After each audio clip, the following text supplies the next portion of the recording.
batang pohon tumbuh.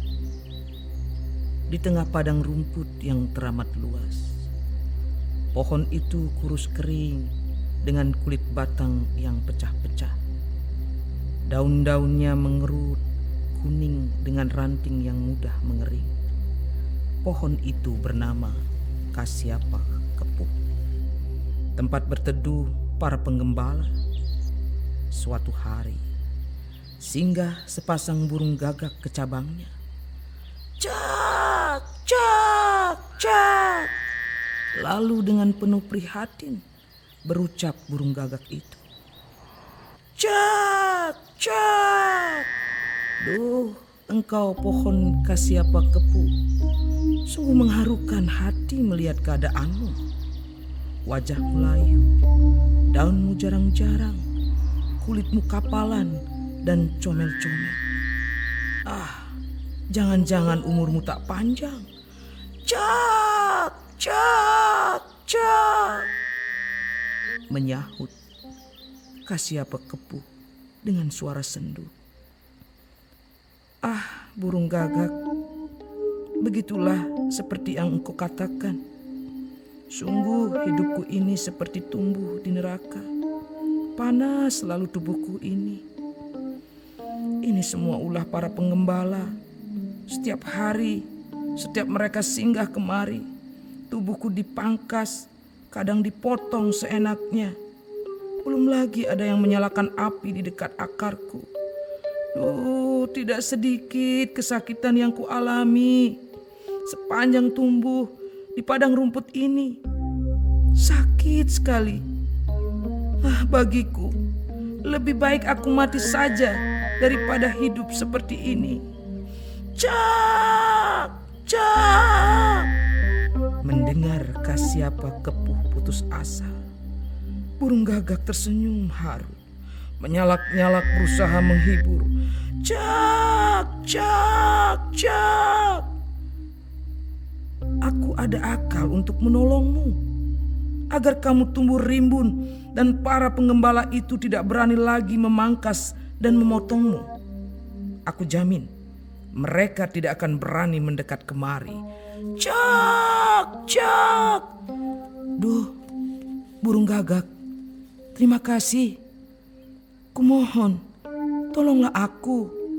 Kalau aku sembuh, kembali tumbuh segar, kalian berdua menjadi penguasa atas semua cabang dan rantingku.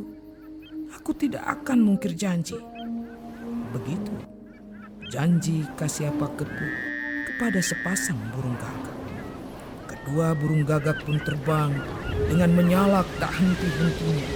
Cak, cak, cak, cak. Mencari bangkai manusia yang sudah busuk untuk diambil kepala, kaki, jemari, dan perut. Tak lama terbang, sepasang burung gagak itu telah menemukan bangkai yang mereka inginkan. Dengan cepat, keduanya mencotol kepala bangkai manusia itu, menerbangkannya ke pohon Kasyapa Kepuh.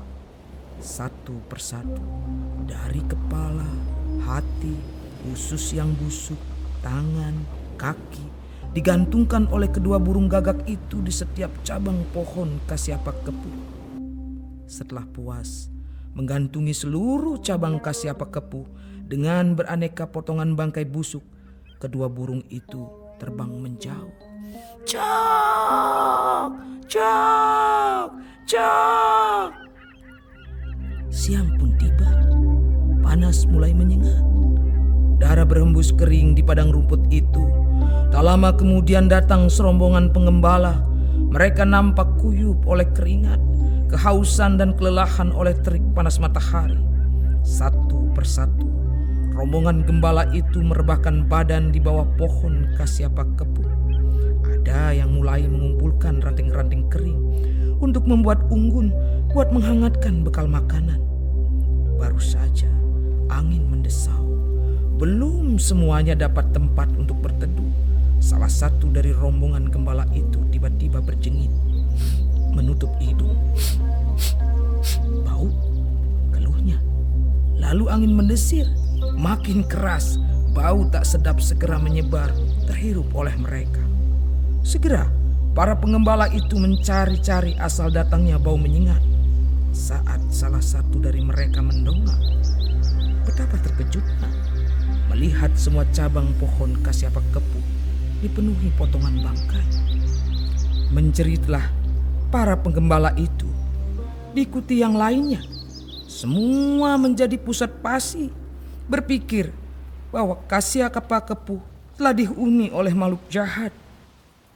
Sejak kejadian itulah, tak ada lagi gembala yang berani berteduh di bawah pohon Kasyapa kepu, membuat pohon itu dapat dengan tenang mengobati dirinya.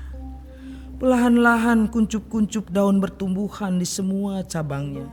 Saat musim hujan tiba, Kasyapa kepu benar-benar telah menjelma menjadi pohon tinggi besar dengan daun yang rimbun. Di setiap ujung rantingnya mulai muncul bakal buah. Betapa bahagia pohon Kasyapa kepu, apalagi saat pasangan burung gagak itu singgah. Cak, cak, rupanya kau sudah sehat. Cak, cak, cak, cak. Menyalak-nyalak riuh dan bertingkah lincah di salah satu cabangnya. Iya, burung gagak, berkat kalian berdua, aku kembali tumbuh subur. Aku merasakan hidup yang tentram. Lihat rantingku sudah miliki bakal buah. Kedua burung gagak itu terkekeh-kekeh. Cak, cak, cak, cak, cak. Cak, cak, cak, cak, cak, cak, cak. Baiklah. Aku akan menitipkan telur Kasyapa kepu. Jaga telur-telurku dengan baik. Bila ada ular meminta telurku, jangan sekali-sekali engkau memberinya. Jangan lalai ya. Ya, cak, cak, cak, cak, cak, cak, cak. Kasyapa kepu menggoyangkan seluruh daunnya. Iya, pastilah aku menjaga telur-telurmu. Jangan khawatir. Dengan semua daun-daun, cabang dan rantingku, semua telurmu akan aman sejahtera. Maka dengan suara riuh, sibuklah hari itu sepasang burung gagak membangun sarangnya di salah satu cabang Kasyapa kepu. Beberapa hari kemudian, gagak yang betina mengeluarkan telur-telurnya. Ada 4 butir yang mengisi sarang mereka. 3 telur adalah telur mereka. Yang 1 telur yang dititipkan burung tutu. Seperti biasa, usai memperbaiki sarangnya, kedua burung gagak itu kembali terbang jauh mencari makanan dan akan kembali beberapa hari kemudian. Pohon Kasyapa kepu sungguh senang hatinya sebab di salah satu cabangnya ada sarang burung. Padang rumput siang itu memang lebih panas dari biasa.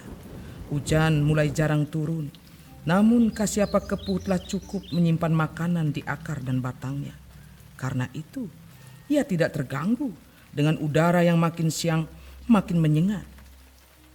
Dan tak peduli saat seekor ular besar merayap pelan mendaki batangnya.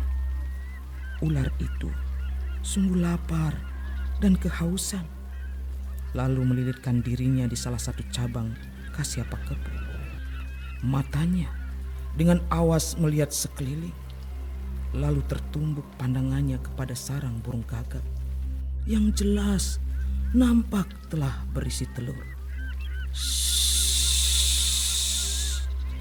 Hei, Kasyapa, siapa pemilik telur-telur itu?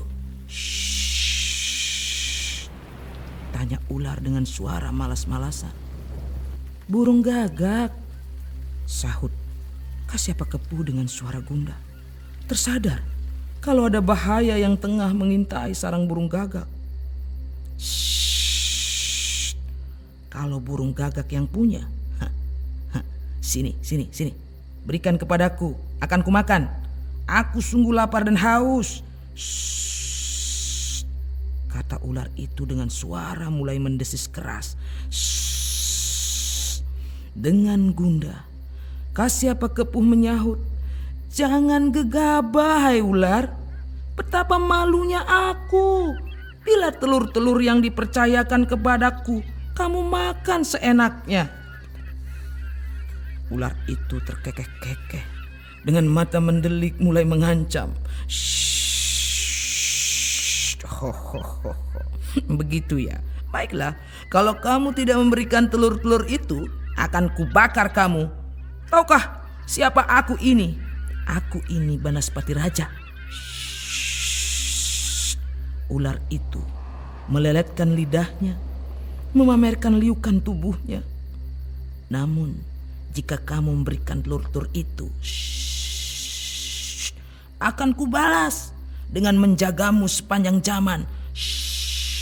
Semua anak keturunanku akan menjaga keturunanmu pula. Lagi pula, buat apa kamu berteman dengan burung gagak? Itu burung nista. Jauh kesaktiannya dibandingkan aku.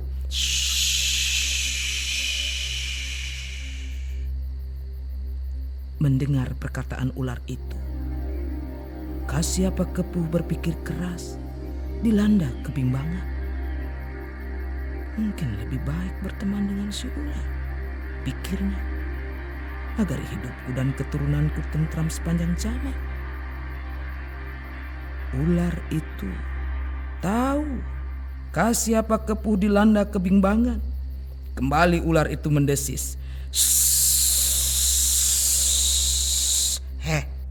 Kalau kamu mau berteman denganku, aku akan setia dalam suka duka denganmu. Pernahkah kamu mendengar aku tidak setia pada janji? Berikan sarang itu sebelum aku berubah pikiran. Dengan ragu, akhirnya telur-telur itu diserahkan oleh Kasyapa Kepuh kepada ular, yang mendesis senang melahap keempat butir telur yang ada di sarang burung gagak hanya dalam sekejap saja. Terkekeh-kekeh menuruni batang Kasyapa Kepuh. Lalu ular itu membuat sarang berupa gerowongan di sela akar Kasyapa Kepuh, yang merasa tenang hatinya, sebab kini ia dijaga oleh seekor ular sakti. Sementara itu, burung gagak sungguh sedih mengetahui keempat telurnya telah dilahap oleh si ular.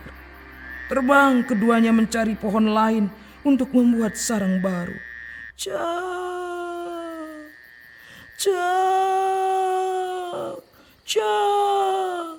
Dalam kesedihan, kedua burung gagak itu bercakap-cakap. Ini pastilah disebabkan Kasyapa Kepuh mungkir janji. Sungguh durhaka, tak tahu budi. Senang rupanya dia berteman dengan ular taksaka, ular sombong dan penipu itu. Nah, semoga Kasyapa Kepuh mendapatkan hukuman dari karmanya. Tidak akan lama ia hidup. Biarkan saja, kelak ia hidup susah kembali. Lalu dikisahkan, di negeri Wanwadesa dipimpin seorang raja bernama Ida Prabu Mangsalya. Hari itu ia tengah memimpin sidang. Namun sidang itu tak berlanjut, karena semua yang datang gundah menceritakan tentang seekor ular besar berbisa yang bersarang di pohon Kasyapa Kepuh, yang telah mengganggu ketenangan para gembala. Baginda, ular itu seperti naga, sebab tidak hanya menggigit, namun juga memangsa. Banyak penggembala telah dimangsanya. Kadang ternak yang tidak sengaja lewat juga dimangsanya, Baginda. Baginda Mangsalya tercenung, lalu meminta nasihat kepada pandita istana. Apakah benar ada ular yang demikian besar, sanggup memangsa manusia bahkan banteng? Baginda, kalau demikian adanya, itu bukan ular biasa. Dari ciri-cirinya tentulah itu naga taksaka. Racunnya memang tak ada obatnya. Kalau Baginda memerintahkan membunuhnya, sungguhlah tidak mudah. Lebih baik perintahkan seluruh rakyat mengumpulkan kayu bakar, lalu tumpuk mengitari pohon Kasyapa. Lakukan semua itu dengan hati-hati, sebab setiap usai makan Si ular akan tertidur selama sebulan. Bila panas terik tiba, barulah bakar tumpukan kayu itu. Begitu nasihat Pandita istana kepada Baginda Mangsalia. Kasyapa kepuh dengan keheranan kemudian melihat orang-orang berbondong-bondong membawa kayu bakar dan menumpukannya dengan rapat. Ia makin heran, kenapa naga Taksaka tidak keluar sarang. Tapi dari kejauhan, suara burung gagak terdengar. Cak, cak, cak. Hingga matahari meninggi, barulah Taksaka terjaga. Saat ia akan keluar, api telah mulai dinyalakan. Sorak-sorai gemuruh terdengar. Suara burung gagak terdengar pula. Cak, cak. Api meninggi dan merambat ke segala penjuru arah. Kemanapun Taksaka lari, yang ada hanyalah api. Akhirnya terbakar ia, hangus dengan mengenaskan. Baginda Mangsalia senang mendengar kabar matinya ular itu. Sekarang tebang pohon Kasyapa itu. Gali seluruh akarnya. Jangan sampai ada sisa sarang ular di sana. Lalu tanami sirih, taburi garam. Cak, cak. Demikian Baginda, kata Nidya Tantri. Mengakhiri kisahnya, itu cerita Sambada yang mengakhiri ceritanya dengan mengatakan kepada Begawan, "Hei Begawan, coba pikirkan bagaimana kematian si ular dan Kasyapa kepuh. Keduanya mati karena berperilaku jahat, seperti kisah Syaruda yang menggunakan tipu daya saat membunuh si ular." Demikian